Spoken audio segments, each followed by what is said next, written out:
Hello, hello, hello. This is Candace Sims here, the bereavement coach, owner and operator of Conceptual Empowerment LLC. And I am also an empowerment coach for those who are finding it difficult to navigate through the stages of grief. I want to share a little bit with you today about why this is my path, why this is my purpose. I'll start off by saying that I never intended or I never aspired to be a bereavement coach. When you think about bereavement, if you know what the word means, death instantly comes to mind. Who wants to talk about death? Death is one of those hard topics that's always hard to discuss. We all know that one day we will reach our expiration date. But I think a lot of times we're so busy living our lives that we don't think about it much. I know I didn't. I've spent most of my life being a hotel manager, working in customer service, and also I spent a great deal, about 10 years, in communications with AT&T slash Lucent Technologies slash Avaya. I thought that I would retire there until the company decided to move to Oklahoma City, and that was back in 2005.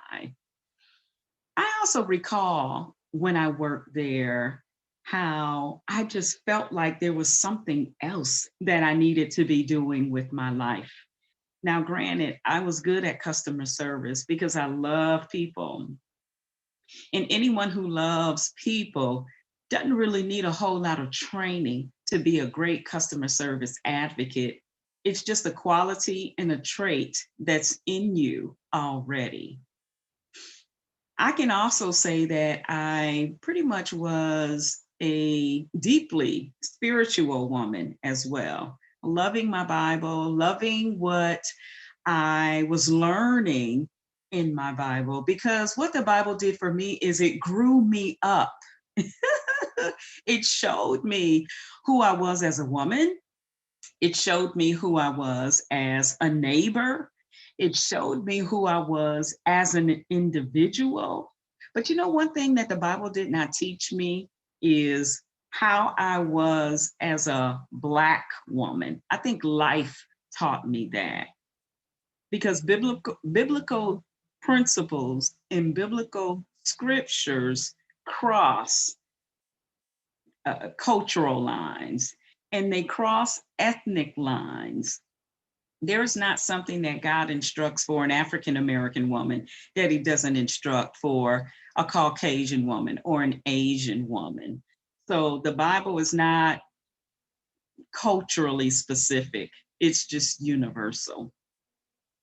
But getting back to how advocacy and how a bereavement coordinating became my path, is a lot of you that know me know my story. I am a bereaved parent. I lost my only child to a murder in 2007 in Stone Mountain, Georgia.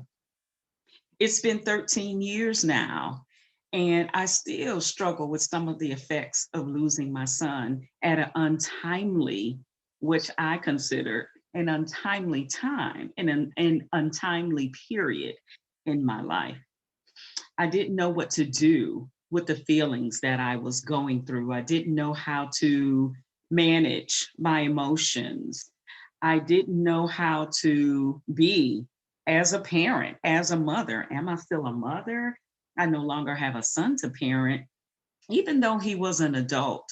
A lot of times we can still believe that our adult children are still our babies.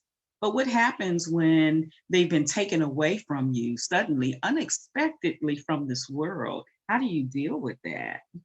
So, on my quest in learning how to understand how my body was dealing with the stress of it all, the trauma of it all, I I learned that the information that I received could be helpful and beneficial to others as well.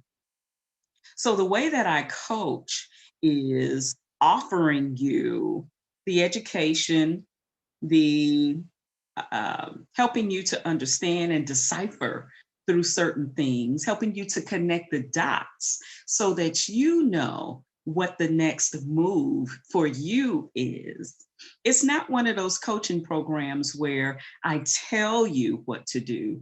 It's one of those coaching programs where I enlighten you on how the mind works with certain triggers and how the mind and how the brain works to traumatic experiences, which causes a lot of us to endure post post-traumatic stress syndrome, PTSD, um, compassion fatigue, um, vicarious trauma. You know, all of these big words aren't just big words, they mean something. And once we know and understand what these words mean, then we're able to conceptualize and to fill them into our mind spaces so that we know what's best for us to do from this point forward. If no one has ever sat down with you to explain what grief, the energy that grief brings whenever you lose a loved one, then allow me to be that person for you. This is a subject and a topic that I love talking about. This is my life. It's my life work, and it's an investment for you to be able to better yourself so that you can deal with this grief, so that you can deal with this loss, so that the grief will not deal with you. You'll be able to deal with the grief in such a normal way, creating a new normal for you that you can start teaching and training others how to communicate with you. And you can be able to share openly and honestly and unapologetically some things that you now find offensive that you didn't find offensive before the loss or before the tragic experience happened. You can do that. You have the power to do that. And I want to show you how to do that. So connect with me. I am on Facebook, I'm on Instagram. My website is www.concepts with an S, concepts-power.com. Concepts-power.com. And allow me to be your spiritual grief coach. Thank you so much.